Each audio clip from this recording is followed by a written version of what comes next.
কলম্বোর প্রেমাদাসা স্টেডিয়ামে আগন্তুকদের আনাগোনায় ম্যাচ থেমেছে বহুবার। সর্বশেষ বাংলাদেশ শ্রীলঙ্কা সিরিজেও তো মাঠে ছিল সাপের উৎপাত। এবারে ভারত পাকিস্তান ম্যাচে এলো এক ঝাঁক পতঙ্গ। দুই দলের দ্বৈরথের মাঝে খানিকটা বিরক্ত করতে চলে এসেছিল পোকাদের দল। খেলোয়াড়দের ধৈর্যের পরীক্ষা নিয়েছে তারা। রীতিমতো ফগার মেশিন দিয়ে তাড়াতে হয়েছে পতঙ্গের পালকে।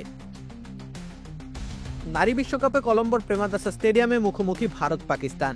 ছেলেদের এশিয়া কাপের রেশ এখানেও ছড়িয়েছে। টসের সময় হাত মেলাননি দুই দলের কাপ্তান। সুতরাং সমপরিমাণ না হোক, এই ম্যাচকে ঘিরেও ছিল উত্তাপ।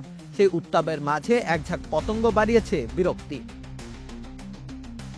ভারতের ব্যাটিংয়ের সময় প্রেমাদাসায় তাদের উপস্থিতি। পাকিস্তানি ফিল্ডাররা হাতের রুমাল দিয়ে তাড়ানোর চেষ্টা করেছেন।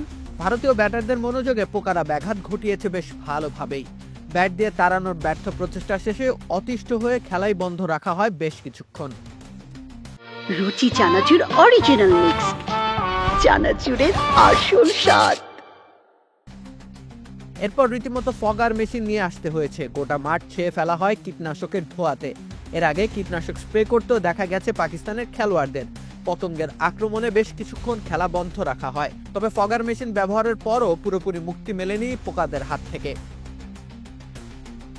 তাদের উপস্থিতির মাত্রা কমেছিল, বিরক্তের পরিমাণও সহ্য ক্ষমতার ভিতরে চলে এসেছিল। তবে পতঙ্গরা পুরো প্রথম ইনিংস জুড়েই মাঠে উপস্থিত ছিল। রাকিব হোসেন রুম্মান, খেলা ৭১।